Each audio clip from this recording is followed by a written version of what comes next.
Hello friend, hi, this is your guide. Welcome to UPSC perseverance. आज हम यहाँ पे इनसाइड आईएएस का डेली करंट अफेयर डिस्कस करेंगे। 14 अक्टूबर 2020 का प्रीलिम्स कम्स मेंस दोनों के लिए ही है। यहाँ पे इलेक्शन कमीशन ऑफ ने यहाँ पे डिसाइड किया है ऑन पार्टी सिम्बॉल्स के लिए, मतलब कैसे मतलब सिलेक्ट करते हैं इलेक्शन सिंबल जो होता है। सेंटर यहाँ पे अलाउ करेंगे एडिशनल बोरोविंग बाय 20 स्टेट के लिए। टेक फॉर ट्राइबल्स रिलेटेड पढ़ेंगे, ई विन से रिलेटेड पढ़ेंगे, इलेक्ट्रॉनिक वैक्सीन नेटवर्क जो है, गुजरात डिस्टर्ब एरिया एक्ट जो लाया गया है, प्रेसिडेंट ने एसेंट दिया है उनको, मतलब हामी भरी है। फ्लैश के बारे में पढ़ेंगे। प्रीलिम्स स्पेसिफिक कुछ टॉपिक है यहाँ पे। Single SBI branch for all FCRA account government का प्लेसेस इन न्यूज़। चुशुल जो लद्दाख एरिया में है। Earthshot Prize and what are the mother hornets क्या है, फरी फस कैटरपिलर क्या है, एंड एक्वापोनिक्स क्या है। देखो ऐसे ये जो बीज वगैरह होते हैं, मॉडर्न हॉर्नेट्स एक बीज का मतलब स्पीशीज है। मतलब यूपीएससी में इस बार क्या बर्ड से रिलेटेड कुछ टर्मिनोलॉजी पूछी थी, मतलब अगर आपको पता रहता तो आप इजीली आंसर कर सकते थे। सो ये सारे टॉपिक हम कवर करेंगे। आपको पता रहना चाहिए किस GS1 GS2 में कौन कौन से टॉपिक आते हैं। So how election commissioner decide on party symbol, मतलब कैसे सिलेक्ट करते हैं। अभी न्यूज़ में था क्योंकि बिहार असेंबली इलेक्शन अभी न्यूज़ में है। That's why voter can expect कर सकते हैं to see the myriads of the symbols like chapati, dollies and bangles, capsicum on the bottles. ऐसे साइन मतलब ये कर सकते हैं, सिम्बॉल्स होते हैं। उसके बाद में what is the need of the election symbol, मतलब क्या ज़रूरत है। ये हेल्प करता है the several unrecognised parties and जो इंडिपेंडेंट कैंडिडेट होते हैं उनमें डिफ्रेंशिएट करने में, मतलब है ना, होती है ना समानता। अगर सभी सिंबल सेम रहेंगे, बीजेपी का जैसा है, कांग्रेस का है, ये हेल्प करता है वोटर को आइडेंटिफाई करने में पार्टी ऑफ देयर चॉइसेस के लिए। How many types of symbols होते हैं यहाँ पे as per the election symbol. Reservation and allotment amendment जो है ऑर्डर 2017 का। Party symbol are either reserve and free symbol, ऐसे दो टाइप होते हैं। पार्टी रिजर्व सिम्बॉल में क्या होता है, 8 नेशनल पार्टीज़ हैं and 64 state parties across the country have reserve symbol, जिनके पास रिजर्व सिम्बॉल्स हैं जिनमें 8 नेशनल पार्टीज आती हैं, 64 स्टेट पार्टी आती है। फ्री जो है इसमें इलेक्शन कमीशन यहाँ पे नियरली 200 फ्री सिम्बॉल्स यहाँ पे दिए गए, अलॉट किए गए to the thousands of the unrecognised political parties जो पॉपअप होते हैं बिफोर द इलेक्शन के लिए। अब how are the symbols allotted to the political parties, ये बहुत इंपॉर्टेंट है। समटाइम्स इसको प्री एंड मेंस में दोनों में पूछा जा सकता है। As per the guidelines to get the symbols allotted, the party candidate को यहाँ पे प्रोवाइड किया जाता है list of the 3 symbols from the election commissioner. Free symbols list होती है यहाँ पे at the time of the filling the nomination paper में। यहाँ पे उसी में से 1 सिम्बॉल अलॉट किया जाता है to the party candidate for the first basis, first come first serve basis. ऐसे आपको ऑप्शन में ऐसे ऑप्शन फॉर्मेट में मतलब 3 सेंटेंस दिए जाएंगे और आपको पूछा जाएगा प्रीलिम्स में। सो ये बहुत इंपॉर्टेंट है। When the recognise political party split, the election commissioner takes the decision on assigning the symbol, मतलब रिकॉग्नाइज पॉलिटिकल पार्टी जो स्प्लिट होती है तो इलेक्शन कमीशन डिसाइड करता है कौन सा सिम्बॉल असाइन करना है। Powers of the election commission, तो ये इंपॉर्टेंट है। Election symbols reservation and allotment order जो 1968 में एम्पावर किया जाता है, यहाँ पे इलेक्शन कमिश्नर रिकॉग्नाइज करते हैं political parties and allot symbol करते हैं। उसके बाद यहाँ पे under paragraph 15 of the order में दिया है, ये डिसाइड करता है dispute among the rival groups और the section of the recognise political party taking claim to its name and symbol. तो ये डिस्प्यूट के लिए काम में आता है। इस पैराग्राफ 15 ऑफ द ऑर्डर में यहाँ पे दिया है। Election commission also the only authority, ये भी इंपॉर्टेंट फैक्ट है, ओनली अथॉरिटी है जो डिसाइड करता है इश्यूज ऑन द डिस्प्यूट और merger. The supreme court upheld it's validity in the Sadiq Ali and the another versus election commission इन 1971। सो ये ध्यान में रखना, ये केस ध्यान में रखना आप, Sadiq Ali and another versus election commission of India in 1971 का है।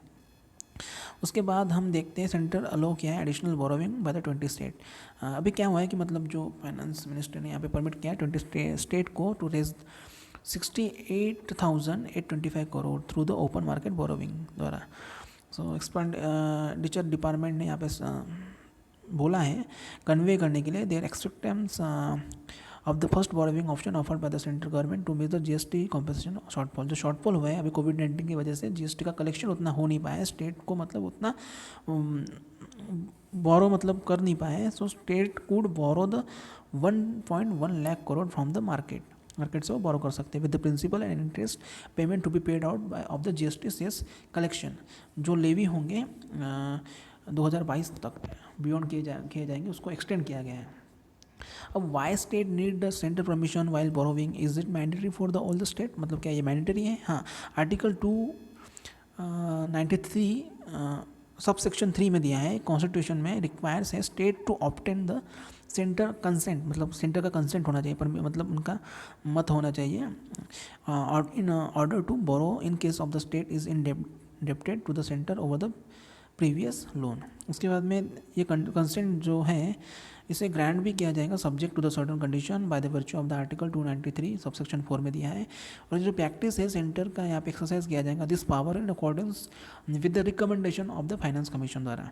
एवरी सिंगल स्टेट यहाँ पे करंटली जो इनडेप्टेड मतलब डेप्ट में है टू द सेंटर एंड दस यहाँ पे ऑल मतलब सभी को रिक्वायर्स है सेंटर का consent in order to borrow, मतलब बोरो करने के लिए ये पूरा इसमें प्रावधान दिया है जो आर्टिकल्स हमने देखे। क्या does the centre have unfettered power to impose condition under this provision? Neither does the provision itself offer any guidance on this nor is there any traditional precedent that one could rely on. So ऐसा यहाँ पे बोला गया है, मतलब जरूरी नहीं है।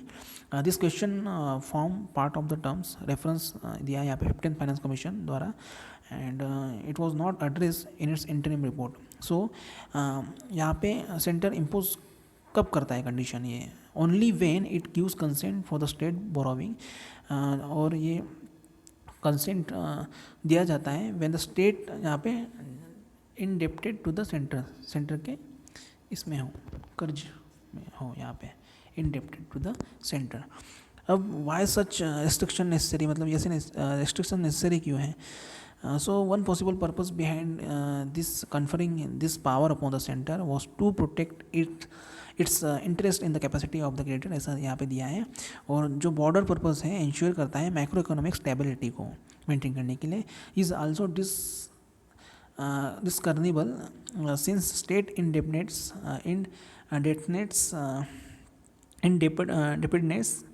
नेगेटिवली अफेक्ट करता है physical health of the nation as a whole. उसके बाद में यहाँ पे आर्टिकल्स वगैरह ध्यान में रखना आप। उसके बाद में टेक फॉर ट्राइबल्स यहाँ पे लॉन्च किया है। अब ट्राइफेड आईआईटी कानपुर एंड छत्तीसगढ़ जो एमएफपी फेडरेशन है यहाँ पे लॉन्च किया है टेक फॉर ट्राइबल्स इनिशिएटिव। ये प्रोग्राम है लॉन्च किया है ट्राइफेड द्वारा in collaboration with the ministry of the small and medium enterprises MSME under the entrepreneurship and skill development programme ESDP programme द्वारा। इसका एम क्या है? होलिस्टिक डेवलपमेंट करना है for the tribals with the focus on entrepreneurship development, soft skill, IT, business development through the self help group SHG operating through the one धन विकास केंद्र VDVKs जिसे बोलते हैं। वन धन केंद्र क्या है? ये ट्राइफेड के अंडर में आते हैं मिनिस्ट्री ऑफ ट्राइबल अफेयर्स ने यहाँ पे इस्टेब्लिश किया था 1200 वन धन विकास केंद्र VDVK across the 28 state engaging करते हैं यहाँ पे 3.6 lakh tribal forest producer gatherers. यहाँ पे एक टिपिकल VDVK कंप्राइज है 15 सेल्फ हेल्प ग्रुप का जो कंसिस्ट है यहाँ पे 20 ट्राइबल गैदरर्स के बीच में। और जो वन धन विकास केंद्र इनिशिएटिव है इसका एम है टू प्रमोट करना MFP centric livelihood development for the tribal gatherers and artisans. और ये मेन स्ट्रीम है ट्राइबल कम्युनिटी का, प्रमोट करता है primary level value addition to the MFP at a grass root level. Significance क्या है इसका? इस इनिशिएटिव का ये शेयर करता है of the tribals in value chain, non timber forest produce करता है, is expected to rise from the present 20% to around 60%। मतलब जो नॉन टिम्बर फॉरेस्ट प्रोड्यूस है इसको राइज करने में ये जो 20% है प्रेजेंटली अभी अराउंड 60% करेगा। सो ध्यान में रखना कि कौन इम्प्लीमेंटिंग बॉडी वगैरह है। इलेक्ट्रॉनिक वैक्सीन इंटेलिजेंस नेटवर्क ये अभी न्यूज़ में था क्योंकि रिपर्पस किया गया for the delivery of the कोविड-19 वैक्सीन। अभी ये एक इनोवेटिव टेक्नोलॉजी है, सोल्यूशन करता है aim at the strengthening the immunisation supply chain system across the country. और ये इम्प्लीमेंट किया है under the national health mission किसके द्वारा? Ministry of health and family welfare. इसका एम क्या है? प्रोवाइड करना real time information vaccine stocks and flow and the storage temperature across all cold chain point in the country. Benefits क्या है ई win के?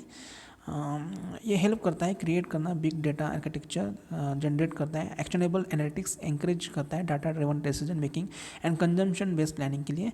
ये हेल्प करता है maintaining the optimum stock of the vaccine leading to cost saving. Vaccine availability करता है at all times, जो increase हुआ है 99% in the most of the health centre in India. अब जो इंस्टेंसेस हुए हैं स्टॉक आउट्स जो रिड्यूस हुआ है by the 80%, time taken to replenish stock has also decrease by the more than half on an average. So ये हिंदू का article है। गुजरात डिस्टर्ब एरिया एक्ट, ये अभी प्रेसिडेंट रामनाथ कोविंद ने यहाँ पे असेंट दिया है, हामी भरी है। Amendment of the disturb area act ये क्या करता है? ये गुजरात लेजिस्लेटिव असेंबली द्वारा लास्ट ईयर मतलब ये पास किया गया था। ये बिल मतलब Gujarat prohibition of the transfer जो immovable property and provision of the protected of the tenant from the eviction of the premises in disturb area act 1991 जो कॉमनली रेफर किया जाता है डिस्टर्ब एरिया एक्ट के लिए। डिस्टर्ब एरिया एक्ट ये history of the communal riots जो area थे उनसे रिलेटेड थे, और ये की जगह लेता है ओनली आफ्टर द कलेक्टर, जो कलेक्टर्स होते हैं expressly sign off on an application, और शी और he has sold properties of her his pre violation. उसके बाद में यहाँ पे उनको मतलब फेयर मार्केट प्राइस मिलता है। लेटेस्ट अमेंडमेंट क्या है? Stop polarisation and keep check the attempts to the cause any demographic imbalance के लिए। बैन करता है sale of the property by the members on one religious community to those from the another community without prior approval of the district collector. District collector की permission यहाँ पे होनी चाहिए। Imprisonment होता है यहाँ पे 3 to 5 years along with the fine. यहाँ पे रखा गया 1 lakh to 10% of the value property. यहाँ पे ट्रांसफर वर्ड को यहाँ पे नाउ इंक्लूड किया गया है। Sale, gift, exchange, lease, taking possessions of the property by the way of the power attorney. उसके बाद यहाँ पे मॉनिटर एंड एडवाइजरी कमेटी का मतलब यहाँ पे जो चेक करती है on the demographic structure in the disturb areas. उसके बाद में यहाँ पे फॉर्म किया गया है special investigation team SIT to assist the state government in forming the opinion before declaring the any area to be distributed one. Role क्या है कलेक्टर का? यहाँ पे कैन चेक करता है if there is any likelihood of the polarisation disturb area in the demographic equilibrium और any likelihood of the improper clustering of the person of a community. ये transfer if मतलब transfer अगर हुआ है, collector can reject करता है application of the transfer after making the assessment on this ground. The aggrieved person यहाँ पे file कर सकते हैं appeal with the state government against the collector order. उसके बाद यहाँ पे फ्लैश के बारे में दिया है। ये फ्लैश बहुत न्यूज़ में रहता है। अभी NTPC limited under ministry of power ने यहाँ पे स्टार्ट किया है collaborate with the cement manufacturer across the country to supply the fly ash as a part of its endeavor to achieve the 100% utilization करने की बात की गई यहाँ पे of the byproduct produced during the power generation। Fly ash क्या है? ये पॉपुलरली इसे फ्लू ऐश भी बोलते हैं। पल्वराइज फ्लू ऐश ये कोल कंबंशन के बाद का उसका प्रोडक्ट होता है। कंपोजिशन यहाँ पे दिया है particulate that had driven out of the coal fire boiler together with the flue gases. और ये जो ऑल फ्लाई ऐश इंक्लूड किया जाता है सब्सटेंशियली अमाउंट होता है यहाँ पे इसका silicon dioxide, aluminium oxide, Al2O3 and calcium oxide का भी होता है। Main minerals compounds in coal bearing rock strata. Minor constituent include होते हैं arsenic, beryllium, boron, cadmium, chromium, hexavalent chromium, cobalt, lead, manganese, mercury, molybdenum, selenium, strontium, thallium, vanadium along with very small concentration of the dioxin and pH compound. It also has a unburned carbon. So ये minor constituent आपको पता होनी चाहिए। हाँ, क्योंकि अभी UPSC में सवाल पूछा था ऐसे कुछ माइनर जो ये होते हैं उनसे रिलेटेड भी। हेल्थ एंड एनवायरनमेंट हजार्ड्स क्या होते हैं? टॉक्सिक होते हैं, हेवी मेटल्स प्रेजेंट, रेडिएशन होता है, वाटर पोल्यूशन होता है, इफेक्ट होता है ऑन एनवायरनमेंट के लिए। तो डिटेल में आप पढ़ लेना। However fly ash can be use in the following ways, मतलब किन किन इसमें यूज़ किया जाता है कंक्रीट प्रोडक्शन में as a substitute material for the Portland cement and sand. Fly ash pellets replace किया जाता है normal agreement in the concrete mixture के लिए। एम्बैंकमेंट और अदर स्ट्रक्चरल फिल्स के लिए। सीमेंट क्लिंकर प्रोडक्शन के लिए as a substitute material for the clay. Stabilization of the soft soil इसमें यूज़ किया जा सकता है। रोड स्टेबेज कंस्ट्रक्शन में as a aggregate substitute material. Brick production में इसका यूज़ किया जा सकता है। एग्रीकल्चर सेक्टर में यूज़ किया जा सकता है। Soil amendment, fertiliser, cattle feeder and soil stabilisation in the stock yield yard. Agriculture stakes में loose application on the rivers और टू मेल्ट आइस उसमें यूज़ किया जा सकता है।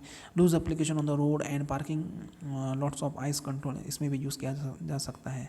तो इसमें कंपोनेंट आपको दिए हैं, मतलब कौन सा, मतलब वेट कितना है। सिलिकॉन डाइऑक्साइड का होता है 18.9, सबसे ज़्यादा होता है। Aluminium oxide 15.2, Fe2O3 10%, NaO2 CO2, सब ये पढ़ लेना आप। फैक्ट फॉर द प्रीलिम्स देखते हैं हम यहाँ पे। अभी यहाँ पे single SBI branch for all the FCRA ground accounts के लिए यहाँ पे गवर्नमेंट ने यहाँ पे बोला है, ऐसा पूछा है यूनियन होम मिनिस्टर ने यहाँ पे ऑल NGOs को यहाँ पे foreign donation to open a designated FCRA account at the state bank of India new Delhi branch by March 31, 2020 के लिए NGO ने यहाँ पे रजिस्टर किया under the FCRA shawl not receive any foreign donation in any other bank account from April 1, 2021, ऐसा बोला गया है। मतलब यहाँ पे रिसीव नहीं किया जाएगा any foreign donation account in any other bank account. So यहाँ पे as of now there are 22,434 such NGOs and association active under the FCRA। Background दिया है यहाँ पे FCRA कंट्रीब्यूशन एक्ट 2020 अमेंड किया गया था by the parliament and new provision यहाँ पे डाला था mandatory for all non governmental organisation and association to receive the foreign funds in the designated bank account at the SBI new Delhi branch was inserted. Places अभी चुशुल, ये अभी news में था, Chushul valley ये विलेज है इन लेह लद्दाख इंडिया, डरबुक तहसील में। सो ये रजांगला और पोंगांग लेक जो है हाइट में 4,360 मीटर। चुशुल एक one of the 5 official agreed border personnel meeting point है between Indian army and the people liberation army of the China के बीच में रेगुलर कंसल्टेशन होता है, यहाँ पे इंटरेक्शन होता है between the 2 armies to improve the relationship. Last man last round है यहाँ पे मैप सेक्शन में आप देख सकते हो, पॉज करके थोड़ा लोकेशन थोड़ा ध्यान में रख सकते हो। एम्टोगोर लेक वगैरह थोड़ा इससे रिलेटेड अभी पूछा था, ये सियाचिन ग्लेशियर के बारे में पूछा था।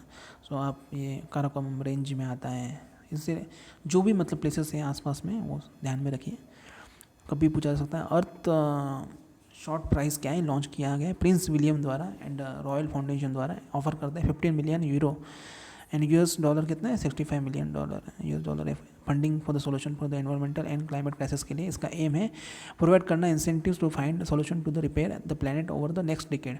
ये इंप्रूव करता है living standard globally and find करता है environmental solution that work on every level through the new ways of the thinking, new technology system and process के लिए।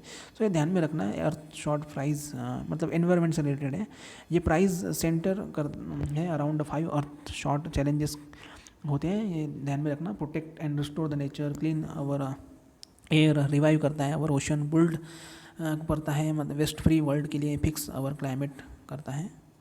सो ये प्राइज़ ओपन टू एनीवन, मतलब हाँ किसी को भी दिया जा सकता है, इंडिविजुअल और teams which could comprise of the engineers, activist, government, banks. Prizes money will be use to support the project to help the scale of the work.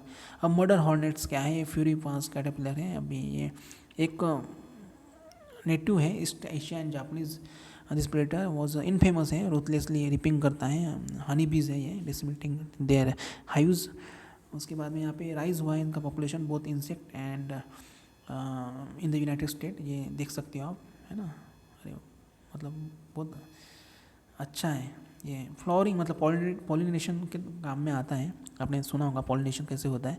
Aquaponics के बारे में देखते हैं। ये एक एमर्जिंग टेक्निक है in which both fishes as well as the plants are grown in the integrated matter. और जो फिश वेस्ट होते हैं प्रोवाइड किया जाता है fertiliser for growing the plant, जिसमें प्लांट क्या करते हैं, एब्सॉर्ब करते हैं न्यूट्रिएंट एंड फिल्टर करता है वाटर। जो फिल्टर वाटर है यूज़ किया जा सकता है रिप्लेनिश द फिश टैंक में, and this is an environment friendly technique है ये एक्वापोनिक्स, ध्यान में रखना है। हॉर्नेट के बारे में हम आगे देखते हैं। ये नेम पड़ा था आफ्टर फारलेस विस्कस हाउस कैट, और ये southern flannel mouth in the it's larva होता है। ये एक कैटरपिलर है, वाइड रेंज होते हैं इसका, one of the most poisonous of its kind in the United state, murder hornet, तभी इनका नाम पड़ा था मर्डर हॉर्नेट। तो ध्यान में रखना है। एक हनी बी है ये, समटाइम्स आपको पूछा जा सकता है प्रीलिम्स में। सो आज हमने ये विजन आइस इनसाइट आइस का डेली करंट अफेयर यहाँ पे डिस्कस किया, daily news and analysis. So आगे भी हम इसे कंटिन्यू करेंगे। So thank you so much, good night, take care.